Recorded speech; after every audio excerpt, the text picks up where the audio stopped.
Je suis un miracle. Je peux changer mon environnement. Je peux transformer ma vie. Je peux prêcher l'évangile. Je peux encourager quelqu'un. Le miracle, c'est quoi? C'est d'encourager quelqu'un. Le miracle, c'est quoi? C'est de relever un homme. Le miracle, c'est quoi? Quelqu'un qui est complètement déçu quand vous lui dites quelque chose qui sourit. C'est un miracle. Le miracle, c'est quoi? C'est de consoler quelqu'un qui passe par des moments difficiles. Ça, c'est un miracle de Dieu. Et vous avez le miracle dans vos bouches. Et nous avons chaque jour des miracles. Alléluia. Chaque jour, nous avons des miracles. Des miracles dans nos bouches tout le temps. Chaque jour qui passe, c'est un miracle. Et on a des milliers de miracles. Oui, on va manger aujourd'hui. Quand vous dites ça aux enfants, c'est un miracle. Les enfants sont rassurés parce qu'on a dit qu'on va. C'est la foi que vous communiquez aux enfants. On va s'en sortir. Est-ce qu'on peut partir en vacances? On va voir. Le temps n'est pas encore fini. On ira certainement. C'est un miracle. Les enfants vivent avec l'espoir et l'espérance.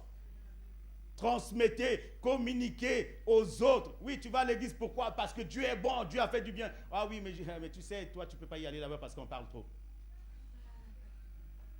Communiquons la foi. Notre miracle, c'est réaliser des choses impossibles. Bien-aimé, regardez-moi un peu. Impossible qu'un esclave devienne leader. Vrai ou faux? Vrai ou faux? Impossible qu'un esclave devienne, mais Joseph est devenu leader. Ça, c'est un miracle. Ça, c'est un miracle. Un esclave. Mais aujourd'hui, beaucoup de gens disent que je ne suis pas esclave. Je parle de la mentalité d'esclave. Je parle du comportement d'esclave. Je parle de l'attitude d'esclave. Je parle du langage d'un esclave. L'esclave n'a pas la joie. L'esclave a toujours une mentalité rétrograde. L'esclave a toujours un comportement. L'esclave a toujours une façon de faire les choses. Même quand il a de quoi manger, il dit qu'il n'a rien. Même quand l'esclave est même capable de donner, il dit qu'il n'a rien. L'esclave n'est jamais heureux. L'esclave, c'est un rabat-joie. Même quand tout le monde se réjouit, lui, il pense que non. Lui, il n'a pas de chance. Tout le monde est heureux. L'esclave a toujours le front fermé parce qu'il travaille dur dans son esprit. Physiquement, il ne fait rien, mais sa tête travaille 24 heures sur 24 heures. C'est un esclave. Il ne se repose jamais dans sa mentalité, dans ses pensées. Et dans ses pensées, vous ne trouverez jamais de bons projets. C'est toujours la jalousie, la haine, la médisance. Comment lui et pas moi? Comment lui et pas moi? Comment ils arrivent et pas moi? Ils vont aller en vacances, ils ont des moyens, nous n'avons rien. Ils ont des steaks, nous n'avons rien. Ils ont du pain, nous n'avons rien. Ils ont ceci, nous n'avons rien. Oui, mon mari est nul, ma femme est nulle, mes enfants, parlons pas. Mentalité d'esclave. Il ne peut pas régner. Mais Jésus est venu pour libérer l'esclave. Et Dieu n'a pas dit à Moïse, va dire à mon peuple en Égypte que je vais les bénir là-bas. Dieu dit, va dire à ces esclaves-là. Va dire à des gens qui ont des mentalités rétrogrades. Va dire à des gens qui ne veulent pas changer. Va dire à des gens qui ont un caractère difficile. Va dire à des gens qui ont de mauvais comportements. Va dire à des gens qui ont un langage négatif, qu'ils sortent de ce coin et je vais les bénir à Canaan.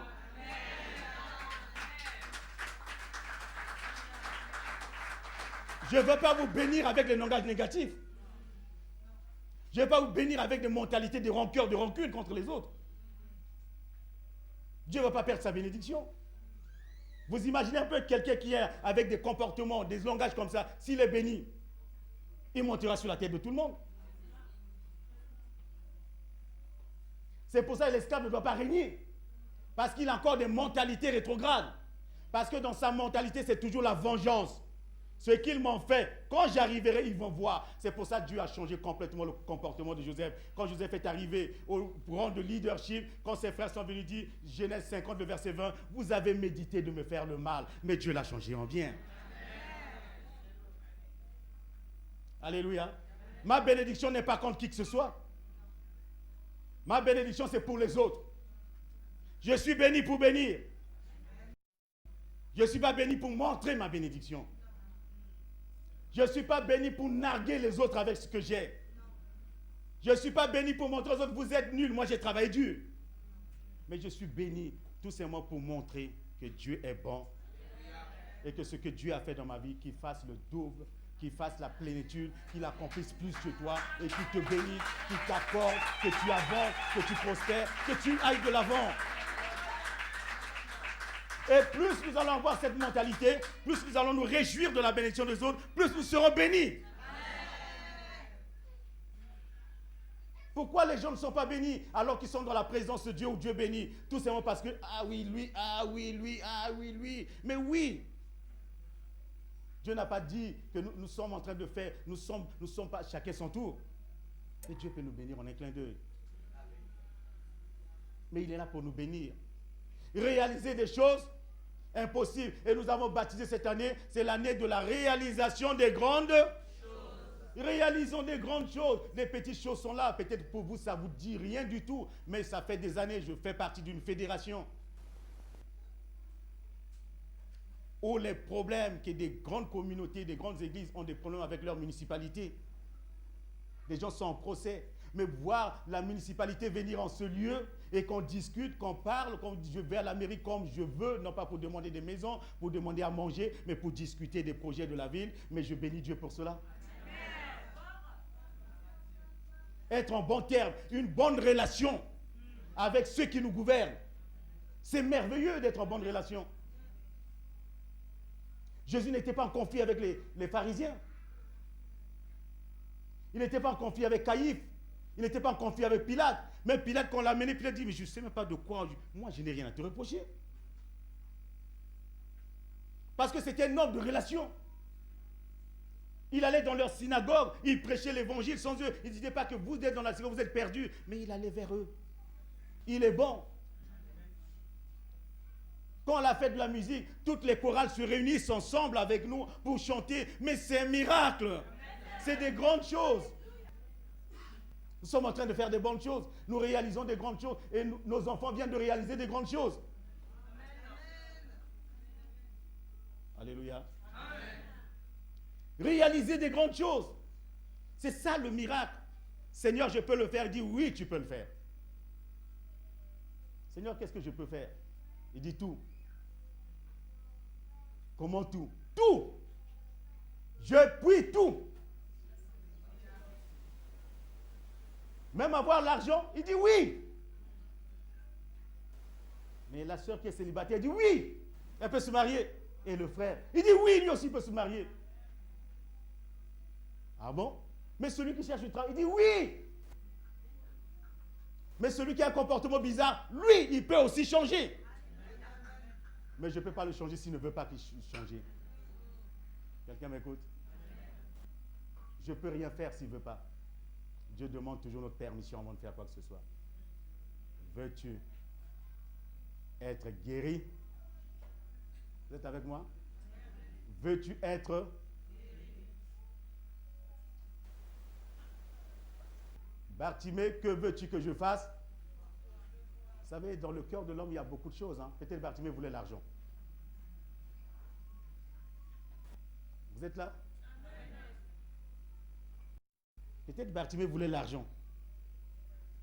Jésus dit, que veux-tu que je... Il est quoi? Il est... Est-ce que Jésus s'est occupé de sa cécité? Est-ce que Jésus vous dit, il est aveugle? Oh, il a vraiment besoin que je lui... Oh, je t'ouvre les yeux. Non. Non. Il dit, que veux-tu que je fasse? Bartimée pouvait dire, ah, moi je fais la mendicité. Est-ce que 1000 euros, ça peut résoudre? Si je peux avoir l'argent, mais ça finit, je resterai toujours aveugle. Vous êtes avec moi? Non, une femme Mais avec la femme aveugle, tu fais quoi? La femme va te conduire une fois, après dit, toi, débrouille-toi. Je veux des enfants. Ils ont dit, ah, mais moi, papa, je m'en vais, je veux me marier, tu vas rester tout seul dans la maison. Il te laisse dans un petit coin là-bas, il dit, tiens, il y a tout à manger dans le coin. Je veux un travail. Quel est le patron qui va accepter? Il y a quel niveau? J'ai pas le niveau. Il dit, devant les machines, tu ne vois rien, tu vas te couper la main. Tu veux quoi? Vous savez, il y a beaucoup de besoins. Et Bartimée a réfléchi, il dit, si je veux toutes ces choses matérielles, toutes ces histoires-là, ça va, je serai toujours un homme. Je serai toujours un homme aveugle et malheureux et triste, angoissé. Mais Seigneur, je veux un changement. Que je vois. Que je vois. Si je vois même, je peux chercher ma femme. Si je vois même, je peux chercher mon travail. Ma maison, quand on va faire visiter, moi, je peux le voir. Mais Seigneur, que je recouvre la vue. Quelqu'un le désire ce matin? Je veux voir. Tu veux voir, tu n'as pas encore. Tu ne vois pas encore, tu veux le mariage, pourquoi? Tu ne vois pas déjà clair dans ta vie. Tu penses que le mariage va arranger les choses? Le mariage, c'est encore une difficulté qui vient. Quelqu'un avec son comportement, avec sa mentalité, qui vient encore rajouter déjà sur la mentalité qui n'a pas été changée. Alléluia. Est-ce que vous êtes avec moi? Quelqu'un qui vient encore avec autre chose pour rajouter, déjà avec ce que toi-même, déjà, tu te bats avec. Réaliser des grandes. Est-ce que nous voulons réaliser des grandes choses? L'autre miracle, c'est libérer les esclaves. J'ai parlé déjà des esclaves, libérer la mentalité. Dieu dit à Moïse, va libérer les esclaves. Vous savez, j'ai parlé de mentalité. Libérons-nous. Nous pouvons nous libérer de mentalité. Soyons transformés. Regardons les choses autrement. Regardons les choses non pas du point de vue de celui qui n'a rien, mais toujours du point de vue de celui qui a quelque chose pour faire. Vous êtes avec moi ce matin? Est-ce que vous êtes avec moi ce matin? Ne regardez pas les choses comme quelqu'un qui n'a rien, mais regardez toujours comme quelqu'un qui peut avoir les choses. Vous savez, dans nos regards, les gens suivent nos regards. Quand vous arrivez quelque part, on regarde si tu peux faire ou tu ne peux pas faire. Mais quand les gens voient ton attitude quelque part, ils te font confiance. Vous êtes avec moi? Les gens te font confiance. Ils regardent dans tes yeux alors que tu n'as rien. Mais ils peuvent te faire confiance. Regardez pas les choses impossibles à vos yeux, mais ramenez ces choses avec le regard de Dieu. Vous pouvez vous acheter une maison. Vous pouvez vous acheter votre voiture. Vous pouvez terminer vos études. Vous pouvez voyager. Vous pouvez réaliser des grandes choses. Vous pouvez toucher le patron. Ida, l'entreprise peut grandir. Regarde du point de vue, pas de la crise, du chômage, qui va faire ça, il y a comment. C'est pour ça qu'on échoue. On anticipe, on regarde, on est négatif. Et rien ne se passe. Mais regarde toujours que les choses avancent. Comment on a regardé l'église? On a regardé l'église que Dieu a dit de rassembler. Un jour il y aura de rassemblement. Nous sommes en train de rassembler dans la ville. Nous regardons le rassemblement. Nous sommes en train, on va rassembler toutes les femmes de Villeneuve-Saint-Georges. Nous allons rassembler tous les jeunes de Villeneuve-Saint-Georges. Nous sommes en train de regarder, nous sommes en train de rassembler tout ce qu'on appelle religion dans la ville. Pour se mettre ensemble avec eux et être les leaders. Non pas parce que nous voulons être leaders, mais parce que Dieu nous a établis comme leaders. Alléluia. Quand on discutait, j'ai dit, on va faire la répétition de l'autre côté. Les autres m'ont dit, non, on le fait chez toi. Parce que c'est toi qui as tout le matériel. Ah bon? Et c'est toi qui as les musiciens. On acclame le Seigneur pour les musiciens.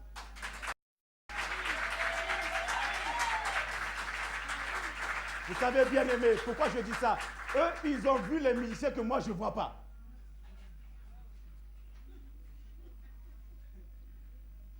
Pour moi, je voulais faire petit. Dit, non, peut-être là-bas, ça va avoir plus d'impact. Ils ont dit non, ici, parce que vous avez des choses. Mais moi, je ne vois pas ça. Vous savez, vous avez des choses que vous ne voyez pas. Ne vous méprisez pas, ne vous négligez pas. Le meilleur mari au monde, c'est le mari qui est avec toi. Transforme-le. Et toi, si tu changes, il va changer. Apprends-lui des bonnes habitudes. Ah non, ça ne se passe pas comme ça. Change de mentalité. Alléluia. Je vois Rebecca sourire.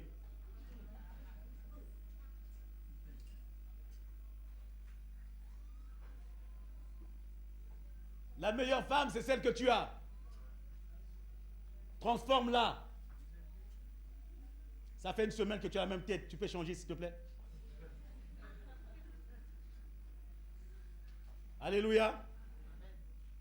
Dis non pas pour eux, mais pour moi. Alléluia. Pour moi. Parce que j'ai envie de présenter quelqu'un de présentable. Change. Tu peux arrêter de fumer, s'il te plaît? Pourquoi? Parce que je t'aime beaucoup. Mais comment tu peux... Non, mais parce que j'ai envie de vivre avec toi le plus longtemps. Hein? C'est à cause de ça. Ah, j'arrête. Tu peux arrêter de boire, s'il te plaît? Pourquoi? Parce que, tu sais, je t'aime tellement que j'ai envie de vieillir avec toi. Parce que j'aimerais pas que tu meurs de cirrhose de foie. Tu sais, tous les temps, je prie pour ça. Que Dieu nous épargne de ça. Tu sais, je t'aime beaucoup. J'aimerais vraiment vivre longtemps. Que tu vois on voit nos enfants, nos petits-enfants. Le mari dit, chérie, je vais faire des efforts petit à petit. Amenez les gens à changer. Tu sais, j'aime beaucoup marcher avec toi. Tu sais pourquoi ces derniers temps, je ne suis pas avec toi? Je sais que tu peux faire des bonnes choses. Mais la façon dont tu vois les choses, c'est pas bien. Tu vois trop le négatif. Alors que quand deux personnes ne peuvent pas marcher ensemble s'ils ne se mettent pas d'accord. Tu ne veux pas voir le négatif que je vois le positif. Est-ce qu'ensemble, on peut sauter d'un mec, il dit, oh, mais c'est pas compliqué, on saute tous les deux. Il dit, ah, c'était comme ça, il dit, prochainement, on va sauter 2 mètres. Il va accepter, vous changer. Amener les autres à changer. Mais en leur présentant toujours le bon côté des choses. Quelqu'un me suit ici? Présentez toujours aux autres le bon côté. Si tu changes, qu'est-ce qui va se passer? Tu vivras longtemps. Si tu changes, qu'est-ce qui va se passer? Tu économiseras un peu d'argent. Si tu changes, qu'est-ce qui va se passer? Notre couple sera meilleur. Si tu changes, qu'est-ce qui va se passer? Nous serons des vrais témoins pour les autres. Si tu changes, qu'est-ce qui va se passer? La mairie aura besoin de nous. Si on change nos comportements, qu'est-ce qui va se passer? Ils viendront demander comment conseiller les femmes de la ville. Si on change, qu'est-ce qui va se passer? Nous serons la meilleure chorale, non pas remplie de n'importe quoi, mais de l'Esprit de Dieu. De l'Esprit de Dieu. De la vie de l'Esprit. Et nous marquerons la différence, non pas parce que nous savons chanter, mais parce que l'Esprit de Dieu est avec nous. Tu es un miracle ce matin. Tu es un... Et maintenant, accomplis les miracles tous les jours. Alléluia. Je demande à tous les miracles de se lever ce matin.